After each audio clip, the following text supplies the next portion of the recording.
Ratios. This chapter, a lot of it's solving proportions, which are easy. Yeah, they're easy. Now they do get a little bit tougher than what you've done in the past, where you got to write out the equation and solve the equation. So it's nothing really too hard. But okay, a ratio. Anytime you've got a ratio, you're comparing two numbers with the same label. Okay? So ratios have the same label. Rates do not. So when you do a ratio, you don't need to label them. And remember, the three ways to write a ratio would be as a fraction, with the colon, and with the word 2. Okay?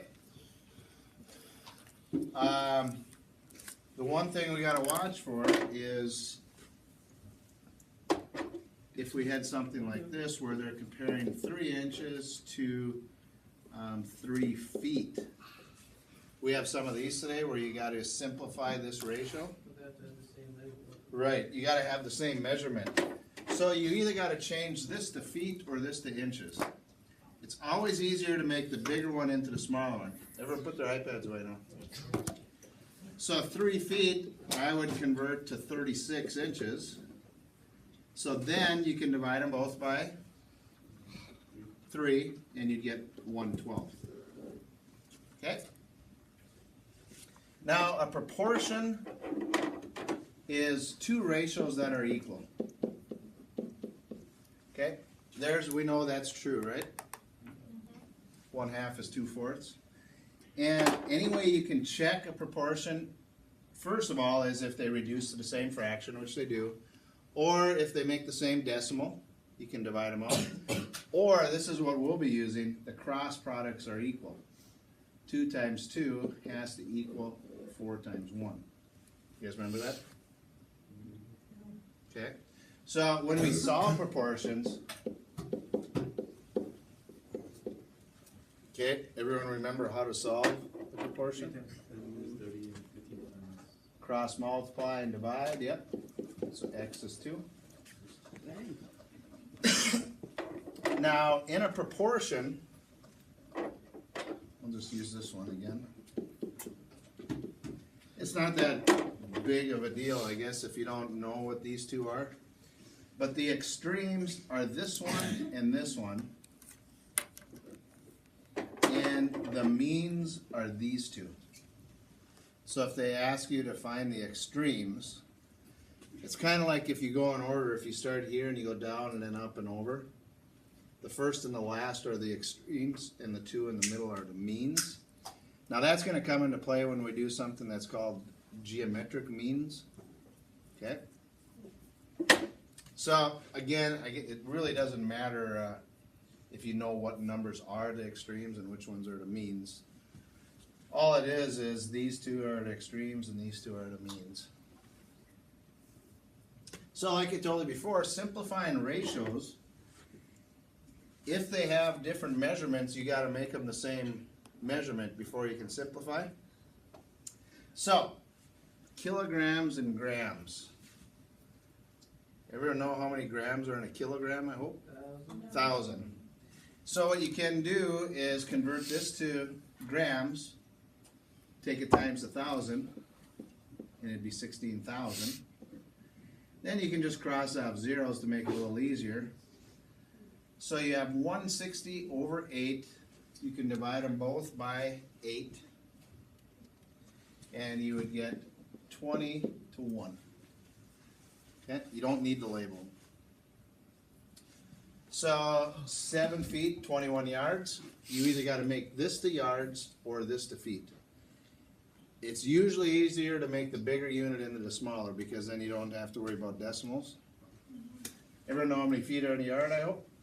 3. So take this times 3 and you'd get 63. So you can divide them both by 7 and you'd get 1/9.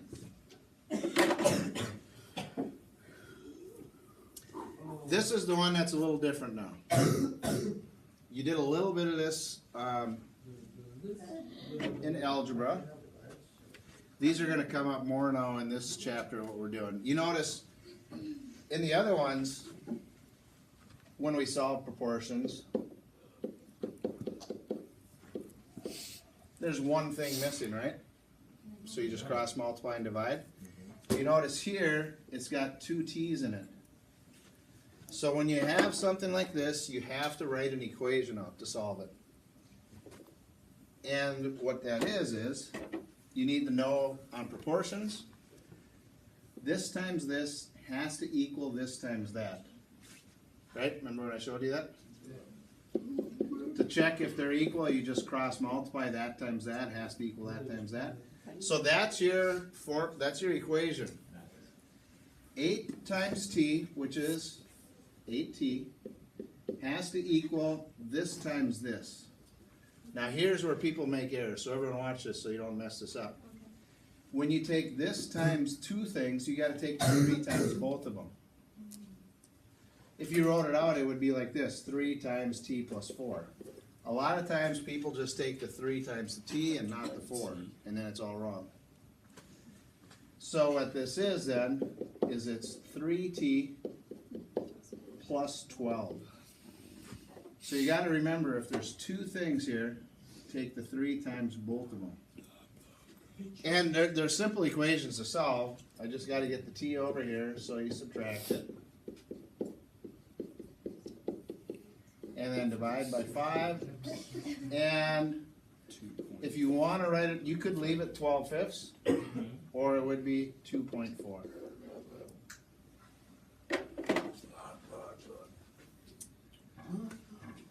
Okay, proportion problems.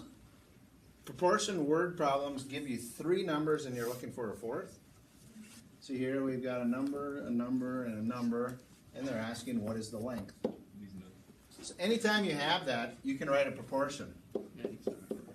The scale model is 10 inches long and 5 inches tall.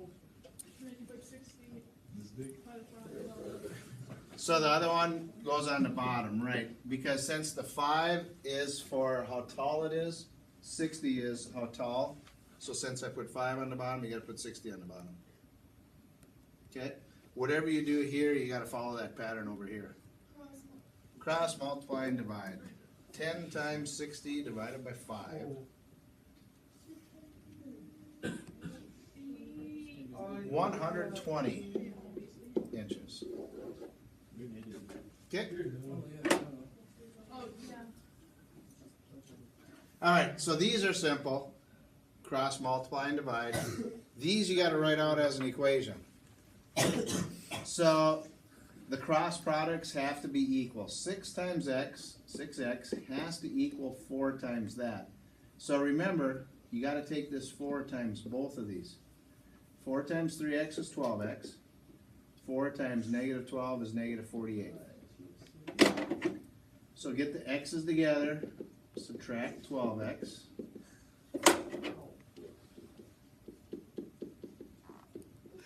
And then divide by negative 6.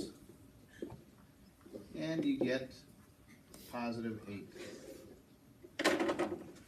Okay, so it's pretty easy today.